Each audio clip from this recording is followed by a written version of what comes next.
This is Nate and AJ. I got time to burn. I got time to burn. Let's fix diversity, equity, and inclusion.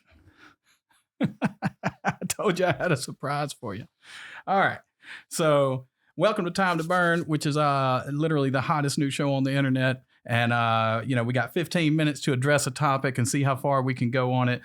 We've got a lineup of hot sauces. We're going to start off at the 15, hit another one at 10, hit another one at 5, and see if we can power through this and maybe find something insightful about this. Hot topic. It is a hot topic, and that's what we do is hot topics on Time to Burn. All right. So 15 minutes starts when we do our first one. And the first one is the green El Yucateca. Okay. So, yeah, it's going to be rough today. Yeah. Last time I felt like you weren't suffering like I was. So I had to step it up. All right. The timer's going. So you got back at me with this topic. Yeah, basically. Oh, wow. That's starting off hot. So diversity, equity, inclusion. We like to start off by describing the why, the problems, the issues that go along with these things. I see people talking about it a lot. First impression after I bring up the topic. What's the problem? So many problems. So when we're talking about diversity, equity, and inclusion, I feel like we're talking about corporate speak for eliminating racism in the workplace. Yep. Or eliminating bigotry, but racism is at the forefront. There's misogyny as well. Bigotry, yeah, you said it. Yeah, and so there's a lot of layers there. And so I feel like for me, one of the things that stands out is this really ticks white people off. Right? It's like it's one of those things. Not me. Not all white people. Don't get me wrong. But you see white people coming out.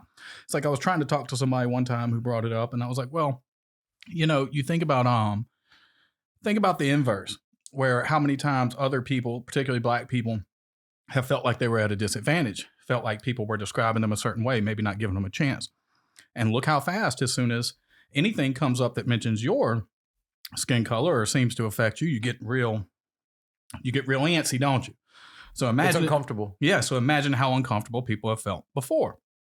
And so that's the reason that this topic kind of bubbles to the top. And a lot of this came up right after George Floyd. Go ahead. And it feels like to a certain extent, some of it comes across as possibly payback for those others uncomfortable. They're like, now we're going to put you in an uncomfortable situation and see how you like it. And sometimes it does kind of come across that way. And that's the thing. And so there lies one of the problems. And so I was on the internet and I saw, it's probably somebody from the House of Representatives. I don't think it was a senator. I think it was just somebody from the House, like they're, hell with elected officials in the House, but it might have been a senator. It was a white dude. Lower house. It was a white dude, and I think he was from a southern state, of course. I can't remember who he was, but he was I can't relate. He was interviewing a lady who's in charge of DEI at some government agency. The hot sauce just sucked it right out of me, but he was really aggressive, and and he was just like, you look at me and I'm white, you look at me, and he, whatever. But that does kind of get into the same thing of if you're sitting down with someone and talking to them and thinking about what they look like, you're heading down a complicated path. If you're thinking about what they are, that's problematic, is what we would say. That's automatically problematic. Now, the inverse argument is, well, people have been doing that, and so let's do it in the inverse. Yeah, that's right. I'm not sure that's a solution either. A payback's a bitch. Payback is a bitch, and that is sort of the way it comes around. I have an awful story that I can relate to this. We got 2 minutes before the next hit. All right, so very quickly. We got 1 minute and 45 seconds. In an early version of this, a person I know told me that in a meeting to solve this, they went into breakout groups. When a DEI consultant came into their firm, they put them into breakout groups, and they put all of the black people in the firm at one table. Oh, wow. And all the black people in the firm were, cutting it up.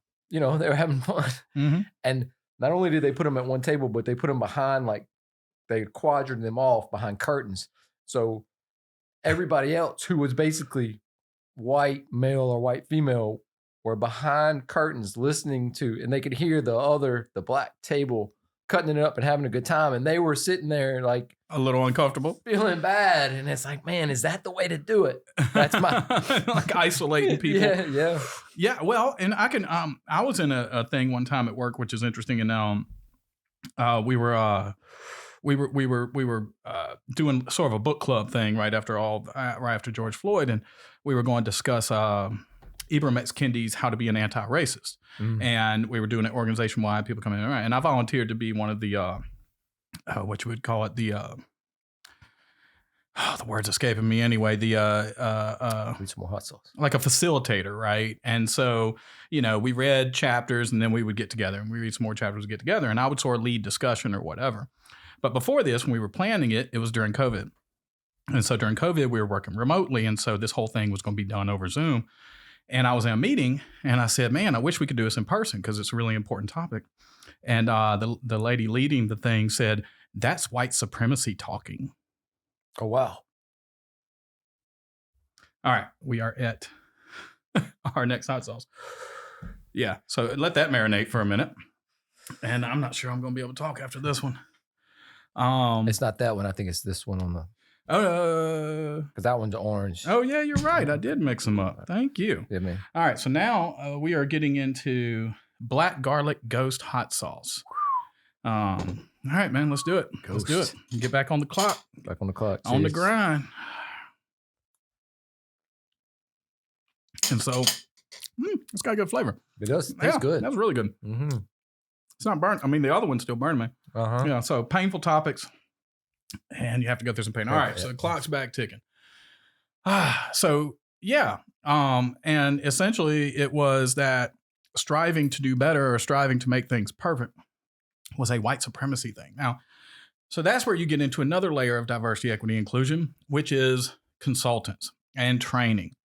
And one of my issues with all of this is that I think of it sort of like, who are you going to pay to come in and they're going to say, you're good. They're never going to say that because they're invested. That's right. This is how they make their money. And so they're constantly going to go to the next level. They're constantly going to tell you it's another thing. I mean, I've heard one of the things that and then you get up into this one-uppage inside the firm. The consultant comes and then they lay out certain criteria. And then there's people within the firm that are like trying to constantly one-up the next person. Exactly. It turns into this competition, virtue signaling. Everybody's trying to out-virtue signal the next person. Like, I can do the next level. I told you, a buddy of mine told me somebody in their firm was like, efficiency is a white supremacist word. And that's tough because, my stance on that is like, if I go into a performance appraisal and people are like, well, how good does this employee do? I'll be like, well, I don't know how to judge that. I mean, I can't tell them to work faster or be better because apparently these are white terms. You can't tell them to be efficient. Can't tell them to be efficient. I can't say I wish we could do it a different way because that might be white supremacy. But so I think that's one of the major issues there too, is that it starts to become a thing where if you're not participating in it or you're not saying the right thing or you're not one-upping the next person, then you're the villain. There's no gray area. It feels like for a lot of people, there's no middle room. And for me, someone who grew up in a black community has always felt like I was already an ally, as they say now, or an advocate. I always felt like it was us or it was we. I always try to put myself together with people and not think of it as I'm here to help you, because even that feels diminishing, belittling. I've never looked at it that way. But suddenly, that's sort of the way the training leans it. And you start to hear these other things. One of the ones I wanted to mention was black people can't be racist. That's a heck of a statement.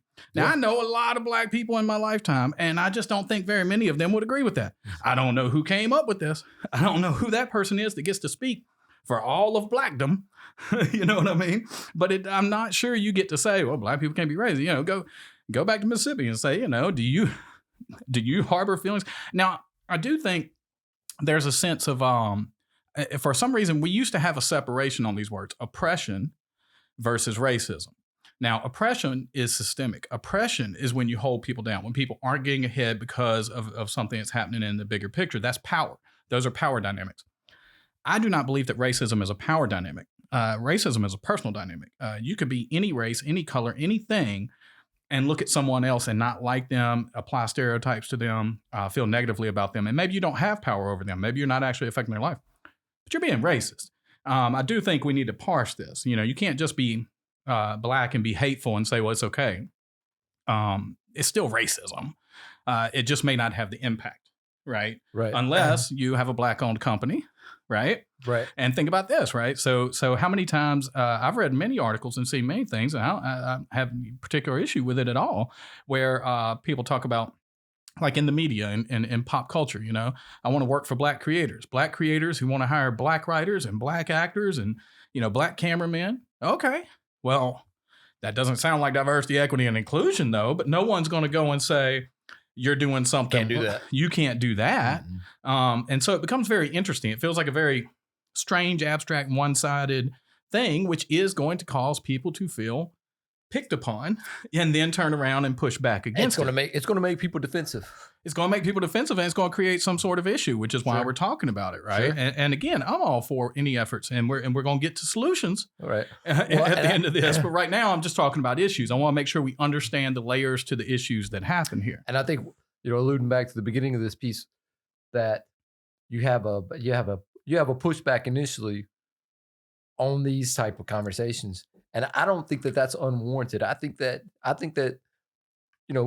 certain people should be defensive. Well, but they should be put on the defensive. Yeah, well, there's a better way to say it. And look, there's no reason to pretend. You should have to think about what is happening. You should have to think about it. You ought to be able to talk about it. Yeah. Anybody who says, "Oh, hearing white people talk about racism," like someone made a comment on one where white people talking about racism is cringe. First of all, let's just retire cringe for 2024. And second of all, if we don't talk about it, then what are we doing? Right. I can't just go. I have feelings too. Yeah. I have feelings. I'm sensitive. I'm a sensitive individual. Yeah, I can't just go sit in training and twiddle my thumbs and say, "Oh, apparently I'm the white devil." And I might be defensive at times, but at the same time, that defensiveness I understand is a visceral reaction to any circumstance. Yeah, you have to be intellectual. You have to be intellectual, right? Yeah, I can intellectualize. So we're at 4 minutes, not already. 4 minutes and 57 seconds left, and this one I know is going to burn. This is Melinda's ghost pepper wing sauce. Oh, man. See how much is in the spoon. Let's show them how much is in the spoon. Yeah, it's a good amount there. And so if I've said anything that upsets you, just know it's going to burn. I'm about to be punished for it. It's going to burn. All right, let's do it. All right. This one has made me like hiccup in the past, and I'm a little concerned about that. All right, we're going to hit play. All right, 4:56 and counting. Oh. Yeah, you can feel that one coming on. Another thing, which is a little bit outside of diversity, equity, and inclusion, but sort of cultural appropriation. So all these things sometimes blend because people just accuse people of different things, or identify things and then inflate those things, right? Like, oh, I know about this thing, so now I'm watching for it all the time. Oh, look, there it is. The natural reflex. Yeah, I was taught that this is happening. Now I can't unsee it. And now I see that happening, and I'm gonna talk about it. And so one thing that's interesting to me, and you should look this up in cultural appropriation, which ties in again to race and different things and what you can and can't do. But you can find videos about this on YouTube, and I'll link to it from our show. But there is a subculture in Japan, for instance, who's into like Mexican lowrider cholo culture. They do the tattoos, the cars, the outfits. Like they've got the bandanas. They got that bandanas low. Yeah, they got the button-up shirts, and they freaking love the top button. Yeah, they're into it. They got the button up. Yeah. It's their jam for whatever reason. And again, you can go. I'll link to it, and you can watch this. And so then it begs the question for me: who's going to show up and say, "Ooh, you terrible Japanese people who are appropriating Mexican culture. How dare you?